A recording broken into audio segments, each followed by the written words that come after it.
تحریک انصاف کی، بری طرح ان کو رکھا گیا.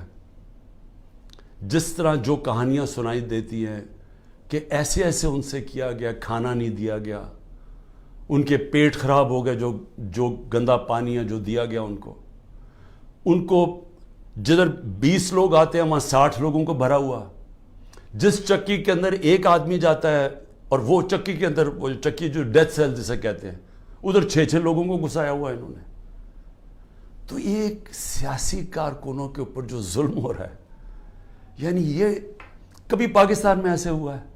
تھوڑے سے لوگوں کو پکڑا گیا. مجھے یہ پتہ ہے کہ جنرل ضیاء الحق کے زمانے میں اتنی تعداد میں تھوڑے سے لوگوں کو پکڑا ہے اور انہوں نے بھی مشکل وقت گزارا ہے.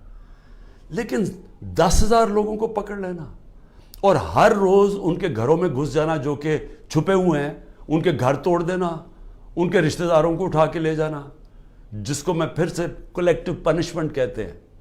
یہ صرف آج اسرائیل کرتا ہے فلسطینیوں سے، مقبوضہ کشمیر میں کیا جاتا ہے کشمیریوں سے، لیکن اپنے لوگوں سے کوئی دنیا کا ملک یہ نہیں کرتا. ہاں، پرانے زمانے میں ہٹلر نے کیا تھا اپنے لوگوں سے، جس کو کلیکٹیو پنشمنٹ، کہ اگر آپ کا جس کے پیچھے گئے وہ نہ ملے تو کسی خاندان میں سے بھی لوگوں کو پکڑ لو. اور یہ پھر اسٹالن کی جو سوویت یونین تھی وہ بھی بڑا ایک خوفناک قسم کا دور تھا، ادھر ہوتا تھا. لیکن یہ کسی مہذب معاشرے میں آج نہیں ہوتا جو آج کیا جا رہا ہے. تو اب میں آتا ہوں کہ کیسز کے اوپر، کیسز کیا بن رہے ہیں لوگوں کے اوپر. ایک کیس سے نکلتے ہیں، ان کو دوسرے میں پکڑ کے اٹھا کے لے جاتے ہیں کہیں. عمران ریاض اس ملک کا وہ صحافی تھا جس کو یوٹیوب پہ سب سے زیادہ دیکھا جاتا تھا. اس کا ابھی تک پتہ ہی نہیں وہ کدھر ہے، اور ہم سب کو خوف ہے کہ اس کے اوپر تشدد اتنا کیا ہے کہ یہ اس کو سامنے نہیں لے کے آ رہے. عدالتیں بلا رہی ہیں، وہ نہیں آ رہا. اور جو پھر ہماری عدالتوں سے ہو رہا ہے اس وقت، بالکل عدالتوں کو انہوں نے ایسا کیا ہے کہ ان کی کوئی حیثیت ہی نہیں ہے. سپریم کورٹ کا فیصلہ ہوتا ہے آئین کے مطابق، ہم آئین کے مطابق فیصلہ کرتے ہیں. 14 مئی کو الیکشن ہونا تھا، 90 دن کے اندر آئین کہتا ہے. حکومت نے کوئی فکر نہیں کی. پختونخوا اور اس وقت پنجاب کے لوگ ایک انلیگل، ایک کیئر ٹیکر گورنمنٹ جس کی کوئی لیگیلٹی نہیں ہے، قانون میں کوئی حیثیت نہیں ہے، آئین میں کوئی حیثیت نہیں ہے، وہ بیٹھے ہوئے اوپر، اور وہ کیسز پہ کیسز، انتقامی کارروائی. یعنی کیئر ٹیکر کا مطلب ہی ہوتا ہے وہ نیوٹرل ہوتے ہیں. یا نیوٹرل کا بھی ایک اور معنی ہو گیا، جو نیوٹرل بھی کہتے ہیں وہ بھی ظلم کر رہے ہیں ایک ہی پارٹی کے اوپر. تو یہ کیس کیا ہے؟ اب یہ ذرا جو لیٹسٹ میرے پہ کیس ہوا ہے، مجھے تو یہ پتہ ہی نہیں تھا، کیونکہ میرے پاس اتنے کیسز ہوئے ہیں، مجھے تو اندازہ ہی نہیں کہ کون سا کیس کون سا ہے. مجھے صرف اتنا پتا کہ بلوچستان میں کسی نے کیس کیا ہوا ہے، اور وہ ایسا فولش کیس ہے کہ اس کی کوئی حیثیت ہی نہیں ہے. اس کے اوپر میں نے کبھی توجہ ہی نہیں دی. وہ کیس کیا ہے؟ قاسم سوری رولنگ دیتا ہے کہ جناب یہ مراسلہ، یہ جو سائفر آیا ہے وہاں سے، اس کے ہوتے ہوئے بیرون ملک کی مداخلت ہوئی ہے ہمارے افیئرز میں، اور اس میں لکھا ہوا ہے کہ عمران خان کو عدم اعتماد میں شکست ہو. یہ مراسلے میں لکھا ہوا ہے، جو کہ وہ ڈونلڈ لو اور ہمارے ایمبیسڈر کے بیچ میں بات چیت ہوئی، جو کنفرم کیا گیا پاکستان کی سیکیورٹی کونسل نے. پھر جب شہباز شریف بنا پرائم منسٹر، پھر سیکیورٹی کونسل میں ایمبیسڈر کو، اسد مجید کو بلایا گیا. اس نے بیٹھ کے کہا کہ ہاں یہ مجھے ڈونلڈ لو نے کہا تھا کہ عمران خان کو ہٹاؤ پرائم منسٹرشپ سے، اور یہ عدم اعتماد میں اس کو فیل کرو. اور ابھی عدم اعتماد درج نہیں کی گئی تھی اسمبلی کے اندر. تو قاسم سوری نے اس کو سامنے رکھتے ہوئے کہا کہ اس کے مراسلے کے ہوتے ہوئے میں یہ نہیں اس وقت آگے اسمبلی کو پڑھنے دیتا. اس کے اوپر میں نے اسمبلی ڈیزالو کر دی اور میں نے الیکشنز کال کر دیے. اب یہ آدمی کہہ رہا تھا کہ وہ جو الیکشنز میں نے کال کیے ہیں اس کے اوپر آرٹیکل 6 لگنا چاہیے. تو سپریم کورٹ نے تو پہلے ہی رولنگ دے دی تھی. انہوں نے تو اس کا صرف قاسم سوری کا جو رولنگ تھی اس کو انہوں نے ان لافل ڈکلیئر کر دیا. لیکن میں نے تو اس رولنگ کے اوپر فیصلہ کیا تھا کہ اسمبلی ڈیزالو ہونی چاہیے اور الیکشن اناؤنس کر دیتا ہوں. تو میرے اوپر تو کچھ تھا ہی نہیں, تو کیس میں تو کوئی حیثیت ہی نہیں تھی. اس آدمی کا وکیل کا قتل ہوتا ہے, فیملی ساری کہتی ہے کہ خاندانی دشمنی تھی, اس پہ قتل ہوا ہے. وہاں پہنچ جاتے ہیں, یعنی وہ پتہ چلتا ہے کہ 9:30 بجے اس کا قتل ہوتا ہے. 4 گھنٹے کے اندر لا منسٹر پریس کانفرنس کر دیتا ہے کہ عمران خان اس میں ملوث تھا. 4 گھنٹے.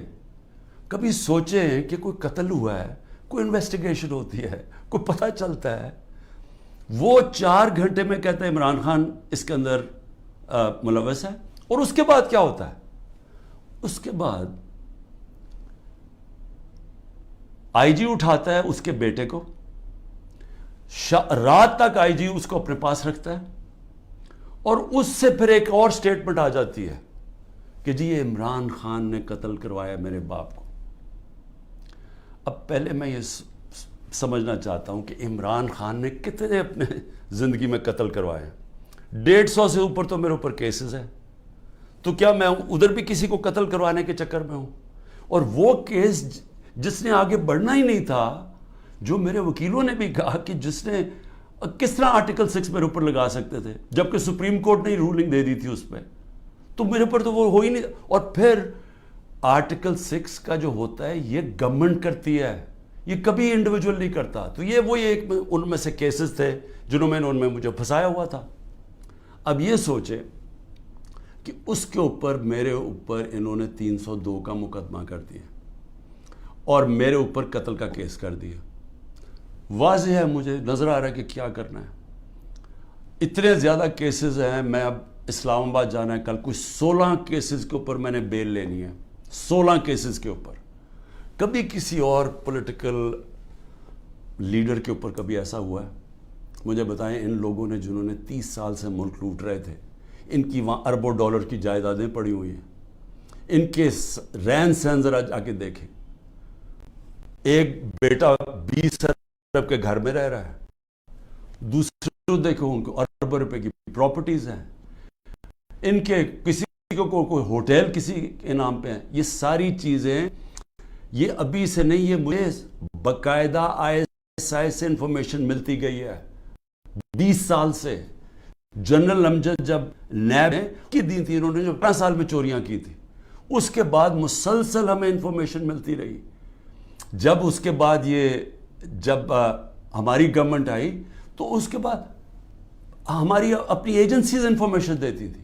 ISI بتاتی تھی کہ انہوں نے کیا کیا ان کی پراپرٹیز ہیں. اس سے پہلے بھی دیتی تھی, جب ان کی 10 سال دونوں نے حکومت کی تب ملتی رہی. ان کے اوپر تو کوئی اس طرح کی چیزیں نہیں ہوئی. وہ جیلوں میں بھی رہتے تھے تو وہ آرام سے رہتے تھے. وہاں تو کوئی اس طرح کا, ذرا ان کے دیکھے تو صحیح ماضی میں کہ ان کے اوپر کیسز کیا تھے اور یہ رہتے کیسے تھے اور ان کے اوپر کیا ہوا.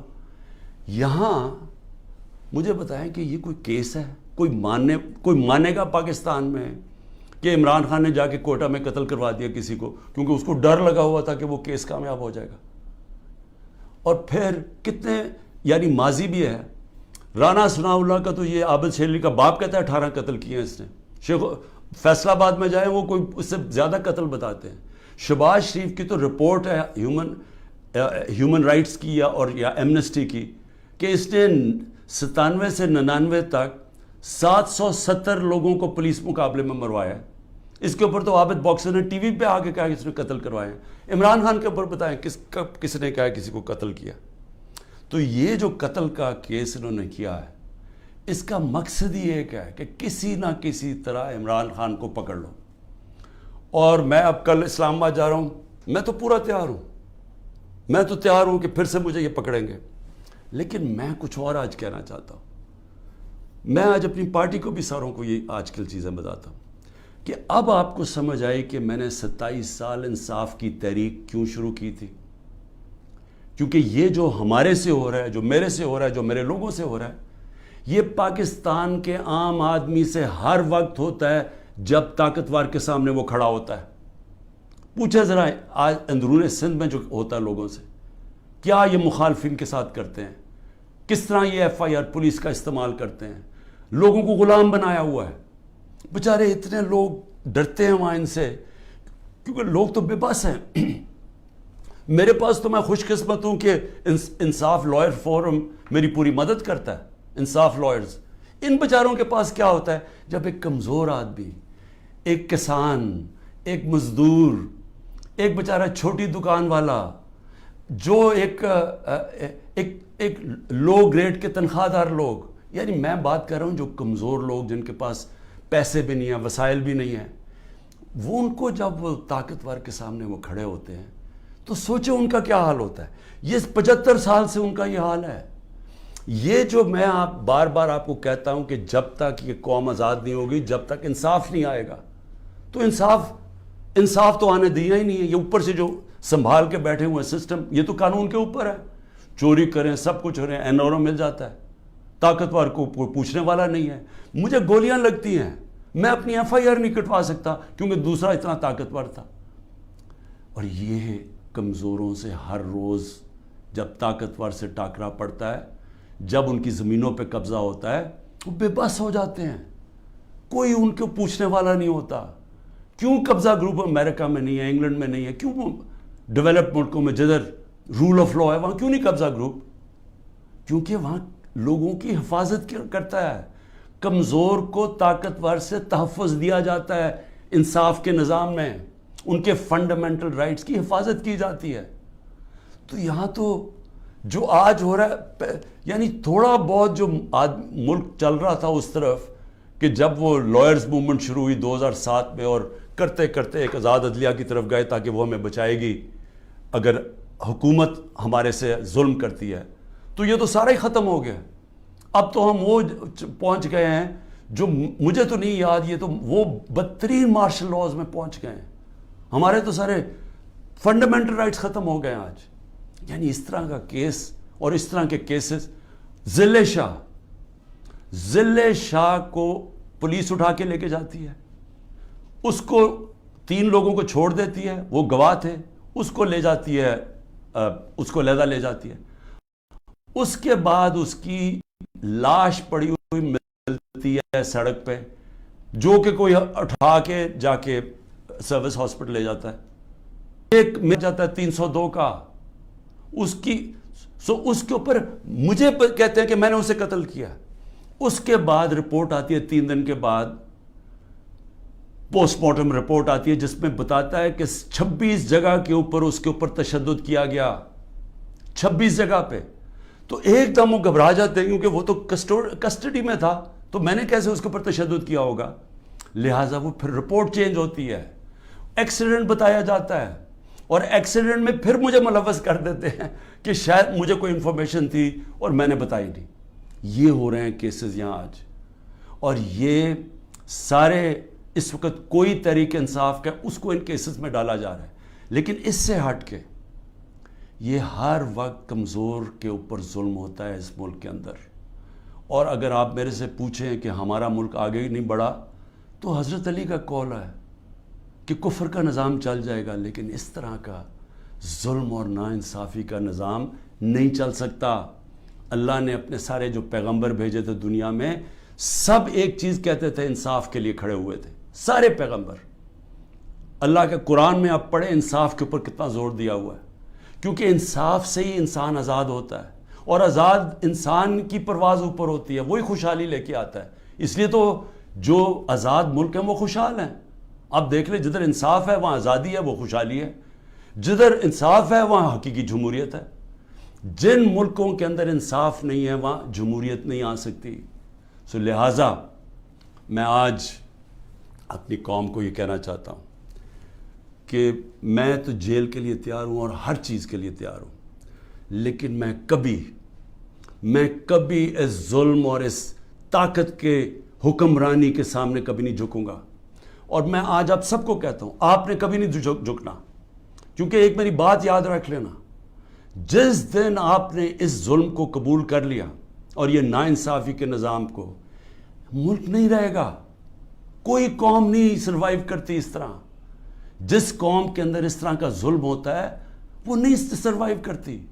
ہمارا ملک معیشت تو آگے گر گئی ہے نیچے، اور لوگ چھوڑ کے جا رہے ہیں پاکستان کو، ڈالرز باہر بھیج رہے ہیں، پروفیشنلز باہر جا رہے ہیں، کیونکہ امید ہی چلی گئی ہے. جس ملک کے اندر یہ حالات ہوں، کہ جس کو مرضی پکڑا اندر کر دو, جس کو مرضی پکڑا آپ عدالت بھی آپ کو چھوڑا, آپ کو اتنے وہ ظالم ہیں کہ ان کو عدالتوں کی بھی فکر نہیں ہے. تو میڈیا کا ویسے منہ بند کر دیا ہے. میڈیا جو اتنی مشکلوں سے اپنے آپ کو آزاد کیا تھا میڈیا نے اسٹرگل کر کے پچھلے 20 سالوں میں, آج میڈیا کا حال دیکھیں, کوئی بات ہی نہیں کر رہا کہ یہ ہو کیا رہا ہے اس ملک کے ساتھ.